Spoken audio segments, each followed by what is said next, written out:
talking about our knees now, again. Thank you. Let's make sure this is on. There we go. Okay. Alright, I've set myself a challenge today, and that is not to talk off a piece of paper, but I've got a few notes for when I need them, and I'm going to keep an eye on the time, because otherwise I'll go off on a bit of a detour. So today we're going to be having a look at a case study of a client that I saw last year who dislocated her patella, and kind of the transitions that we went through in her return to dance and the journey that she went through there. So just to give a brief overview of injuries and injuries within ballet. The rate of injury within dance is really, really high. It's been reported that up to 100% of pre-professional dancers have experienced an injury at some time throughout their training, which is quite a scary kind of statistic that's out there. Lower limb injuries tend to be the more dominant, with 65 to 80% of injuries being seen in the lower limb, and of these, within the adolescent dancer, between the ages of about 12 to 15, the knee tends to be the most commonly injured area. Most injuries tend to be more overuse injuries. However, acute injuries still do have a very definite place within the ballet scope. And acute injuries can also be those injuries that can really throw a dancer and can knock them off balance in terms of their confidence and in terms of seeing further forwards within their dance career. So the patient I saw, we'll call her Sally for the point of continuity here. Hopefully I'll stick with Sally and not go to her real name. So she was a 14-year-old dancer. At the time I saw her, she had a training load of approximately 23 hours a week. Now this is what she told me. She was doing ballet 8 to 9 hours a week. She was doing jazz for 2 to 3 hours a week. She was doing contemporary, hip-hop, tap, lyrical and modern. That was outside of school. At school, she was at school full-time still, so that was all after-school hours. At school, she was also doing school dance and whatever was thrown to them there, plus school phys ed. So she was a busy, busy bee, and this is something that working within the private sector and being affiliated with various dance schools, I see a lot of, where these kids are just overtraining, but that's opening up another can of worms. So 10 days prior to seeing me, she'd been rehearsing a lyrical solo, and she was performing a développé second on a fondue. And she said to me, my knee just gave way, it just collapsed underneath me, and my kneecap popped out. It popped outwards and then inwards. She was rushed off to the emergency department at the local hospital where x-rays and MRIs were done. And this revealed various things which we'll go into just now. And at that time she saw the surgeon, and the surgeon said, I want you to go off to physio.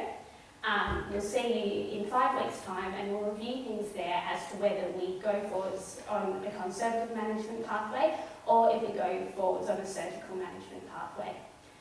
Now obviously this is a 14-year-old who has her heart set on becoming a dancer. So she was in here with her mum, and she was super, super anxious. She was terrified. And the first question they said to me was, will I ever dance again?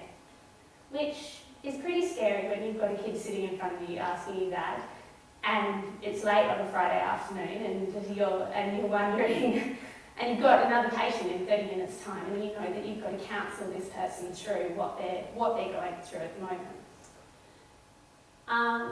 So when she presented him to me, she was wearing a Richard splint on her leg. Now I will say I had a bit of a heads up that I was getting this client because she'd been referred to me via a Facebook page that her ballet school had, and they said, we need a physio, my daughter's hurt her knee and someone had recommended me. So she came in, she was wearing a Richard splint, which you can see over there. It's a huge splint. It comes all the way from the thigh down to the leg. This is 10 days post-injury. And she was still walking on 2 elbow crutches. Something that's important to note here is the surgeon had said to her, you can get rid of that in 3 days. And this was 10 days later. So there was a lot of kind of hypervigilance coming into play in these very, very, very early stages. In terms of her assessment as well, normally she was hyperimobile. So normally she would have had a Basin score, and for anyone who's not familiar with the Basins is a score of hypermobility. It's a very broad, generalised score. There's a lot more to it than this, but it gives us a basic idea of whether a person's hypermobile. And those tests you can see up there are the tests that we give that equal up to a score of 9, and then we say plus any other areas that might be hypermobile. So for her, she had a Basin score of 9, plus her hips were hypermobile. So we were dealing with someone who did definitely have some hypermobility issues here. However, at the time, her active range of movement in her knee, her flexion was only 30 degrees, which you can see, a normal knee flexion is 140 degrees, and her extension was 0. Her normal was plus 15 degrees, so she had very, very hyperextended knees normally. So we're already beginning to paint a little bit of a picture here of firstly what we were seeing, but secondly what her normal being was and some of the things that could have been adding to her presentation. And this was a fairly standard presentation for someone who'd come in with an acute patellar dislocation. Funnily enough, only a few weeks after this girl, I had another girl, very similar mechanism of injury, even coming in looking very, very similar, also a young dancer.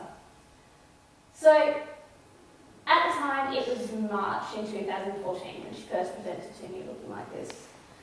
So when we look at her MRI, basically what the MRI showed, and I'll refer to my notes in this a little bit, she had a medial patellofemoral ligament tear. So medial patellofemoral ligament sits on the inside over here and attaches the patella to the femur, as the name suggests. And then on the MRI, we're looking at this kind of region over there. You can see things just don't look great there. Yep. She also had a vastus lateralis tear and a tear of the lateral retinaculum of the knee. So the retinaculum on the outside over here had been torn, obviously when the knee went back inwards, and vastus lateralis, the muscle on the outside, had also been torn. On top of that, she had a fair bit of bony bruising around the femur, and basically an impaction injury of the lateral femoral condyle. Along with her MPFL tear, she also had an avulsion fracture there. So there were quite a few things going on.